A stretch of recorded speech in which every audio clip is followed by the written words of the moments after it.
Hello Supernatural fans and Kevin. This video is on Francis, hero number 1. Francis has really been coming along quite nicely. As you're going to notice, all the side glass is now in the car. And if you guys catch a tint in these windows, that is because these windows are a factory, they've got a green tint to it. And depending on how you stand, the tint kind of goes away. And the back glass is tinted and the side glass is tinted. And I'll tell you what, I really like this tint. Now, a lot of you are going to ask, well, is Hero 1 tinted? No, it's not. But some of the cars on set that they use are tinted. The tint, one, is going to save your interior from out in the sunlight and stuff like that. Help keep your car cooler. And this tint was a factory upgrade. So if you decided you wanted tint 1967, you paid for it. If you wanted air conditioning, you paid for it. If you wanted power windows, you paid for it. Back in the old days, when you wanted extra stuff, you paid for it. Today's cars just come with it, you know? So back then, the working man, you know, a lot of times they didn't go with air conditioning and they didn't want to splurge on tint and stuff like that. So these are kind of not super rare options, but it is kind of a rare option to see these cars with tint on it. A lot of times it's probably going to be more in your Caprices and stuff that had that, because the Caprice was a more of a top of the line car. So anyway, the side glass is in and everything's looking really good. I just did a video on the trim, so we're starting to get all the trim on the car. And I'll come over here to this side. And the trim over here, we got the cars kind of covered right now. We've come to a dead spot where we're kind of, all engines come to a grind. So what we've got a problem with is the air conditioning system. Guys, we hate these air conditioning systems. So I'm going to explain to you. So for people who are wanting air conditioning systems and you're going to do it yourself and stuff, here's the problems you're going to have. Okay? First off, we get an aftermarket new compressor. The original system was an R12 Freon. This is a 134 Freon. And the 134 is really cheap. You can buy it at Walmart, wherever. Any place almost sells it. Auto parts stores, wherever. The original R12, which is a much colder Freon, you can get it. It's very hard to find, and it's very expensive. So even if you wanted to run R12 in this system, you can. This compressor will do either of the Freons. So the original hoses on this car were pretty much rotted. And in 1967, so we're going to go down here to this fitting. In 1967, these were just a slip-on. You slipped it on and you put a hose clamp. Well, guys, that gas would eventually leak out there, okay? So all the fittings on these were a slip-on, push-on, hose clamp. So what we've done, I found out that if you run a 134, it's a smaller molecule in the Freon, and it would escape the original R12 hoses. So I found this company on eBay that redid the hoses. And all these are hooked up, so I cannot show you what it looks like. But there is a plastic tube inside this rubber hose, and that keeps the Freon from escaping. And they crimp the ends here, so that way that gas is never going to leak out, and that's the way the cars are done today, okay? But in 1967 it wasn't done that way. So they've updated that so your gas is not going to escape. And then on the other end, because the hoses they give you are really long, you have to cut them to the size you want, and they give you the fittings, and a lot of your Napa stores will crimp these ends for you. Well, we got it all here. We marked out the hoses, cut and everything, and what we determined was one of the fittings that there's a dryer and stuff. I know you're not going to be able to see back there, but one of the fittings that went back there was straight. And on the original, it had a 90-degree bend. So the fitting that they gave us was straight. So Mike decided, well, I'll just try to, bend that to a 90 degree. When he did, it snapped. It broke. We're like, oh crap. So I took everything up to Napa, and they said, oh, we got that fitting with the 90 degree bend in it. And we're like, sweet. They crimp it on, and we're all happy. So there's two ends on a hose. There's two hoses that do not get crimped, and they slide on with a hose clamp. And this is the condenser right here that mounts up here on the front of your radiator. Well, so here's the one hose. We got it on there, and it's been hose clamped down. This is the other port that gets slid on. Well, that new hose, because of that plastic and stuff, it's the same size as that, and it will not go on.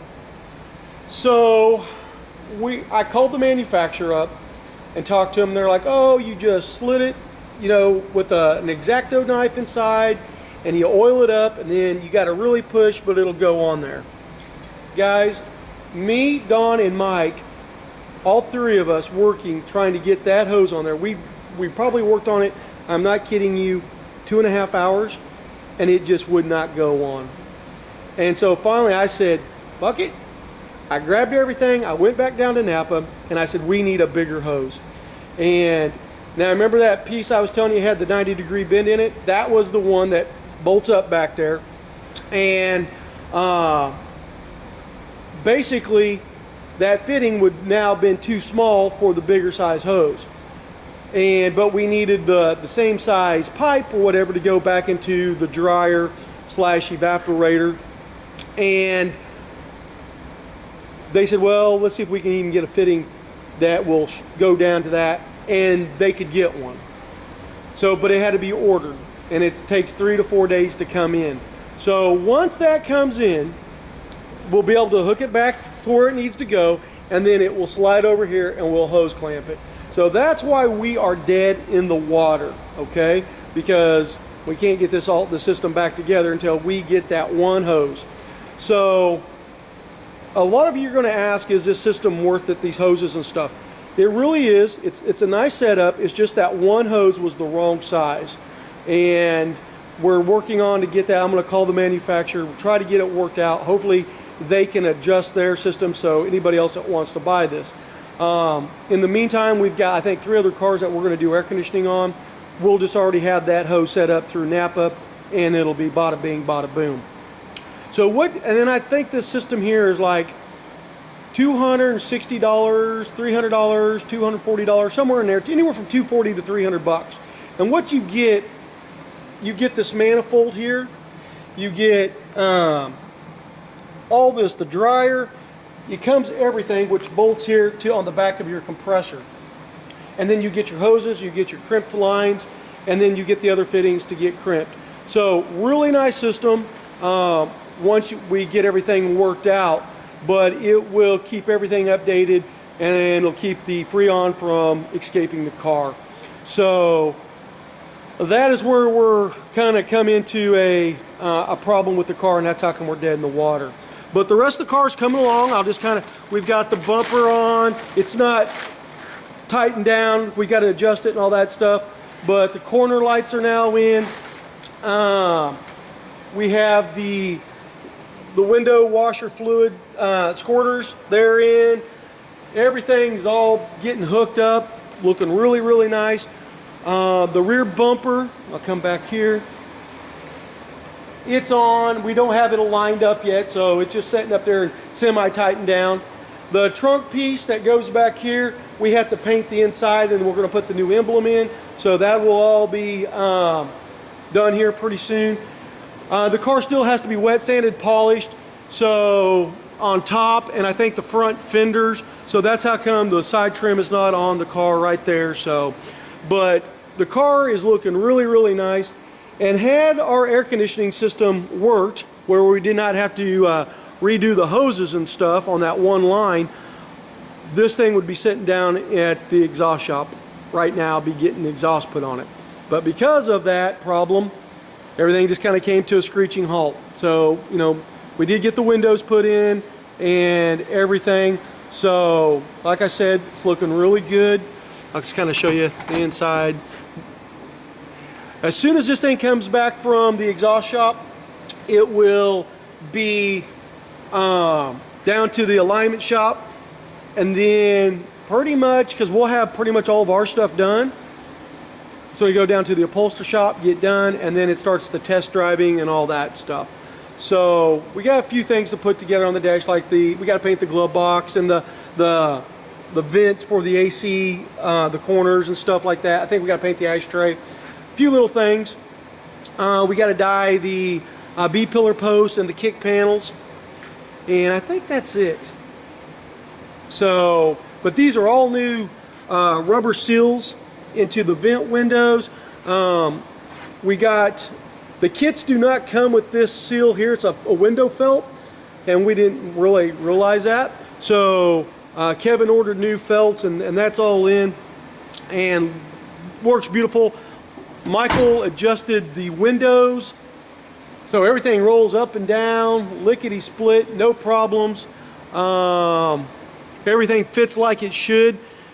I've always told people that the windows on these cars, you're not airtight, guys. You take them to a car wash, water still gets in them because it is a hardtop. If you would have a post, much better sealed up deal, because you run this big metal post up here and that window is all, it's like framed in.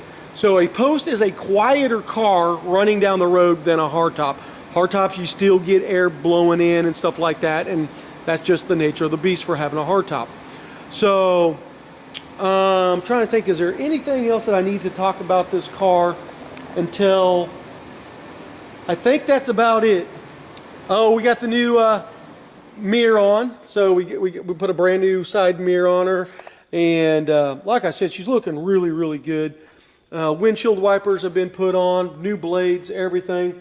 Everything on this car, as I've mentioned probably 100 times in my other videos, everything's almost brand new. I mean, new rubbers, new everything.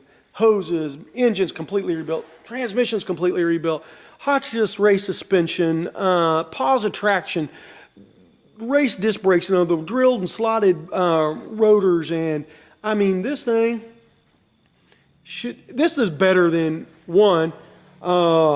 We put a new radiator in it, aluminized. That's this thing's to cool it up to 750 horse. Just everything is updated on this car. So if you compared this, if you went back in 1967 and you took one off the showroom floor, it would not be this good. I mean, obviously, guys, we're using newer technology to things to cool it better, stop it faster, you know, handle better going down the road and everything. Plus, it's got radial tires on it, where back in 1967, they would have been bias ply. So this car has just so many upgrades, and I can't wait to get the exhaust on it. It'll have the H-pipe just like Hero 1. Everything matches to Hero 1. We did take a few liberties where I do not like running the stock air conditioner. So we put the upgraded, the stock radiator. And so we still got to put the fan shroud on. But this is going to cool so much better than a stock radiator. And to me, that's a little upgrade that ensures you that you don't want, especially with this car with aluminum heads on it, you do not want to get that engine overheated, because you can warp those aluminum heads. You know, I mean, that's the problem with aluminum heads. Yeah, you get more power out of them and it makes your engine lighter and everything, but you can tear them up pretty quick. So that aluminum radiator there is going to help ensure that this bad boy stays cool. So I can't wait to drive it. I know I've said it a million times, but it's just the honest to God truth that I really, really love this car, and so looking forward to driving it and doing burnouts and stuff. And people are like, oh my God, Rick, you're going to do burnouts and it's not even your car. Kevin knows I'm going to do it. I've told him, and he goes, I know you are, you know. But my thing is, I do not want to hand the keys over to Kevin, and then he's like, why is it making this noise? Why is it doing, you know? I'm going to run it through the test, and hopefully, you know, everything stays together and runs like it should, and which I have there's not even a scare in me like, oh, this might go bad or nothing. Like I said, everything on this car is new. So new parts do break, but we just should have no problems with it. So anyway, guys, and Kevin, there is Frances in all of her glory and what's been done to her. Like I said, just come to that problem with the AC. And I hope you guys that are out there doing these, I'll put a link to the eBay so you guys can get these AC systems. But right now, just so you know, they are not perfect. You might want to wait a while until I talk to the company and stuff. But to do an AC system, guys, it's figure just probably when it's all said and done, you're probably looking at close to $1,000 to do an AC system on your car if your car came with the factory AC. So just something to think about. I'm not a big fan of them because Dings doesn't have AC in the car, even though the suitcase on the firewall's there and stuff like that. But I also understand that some of you guys live down south or places where it gets really, really hot, and I wouldn't want to be driving a black car out there without any AC either. So, like I said, I always, for comfort, for driving, I yes, put AC in them, and to me, you do not get docked any points for that. So, all right, guys, I'm going to say goodbye. I got other videos to do. I hope you enjoyed this video on Frances, and just talk to you guys next week, and hopefully we'll have some air conditioning on it and some exhaust. So talk to you later. Bye.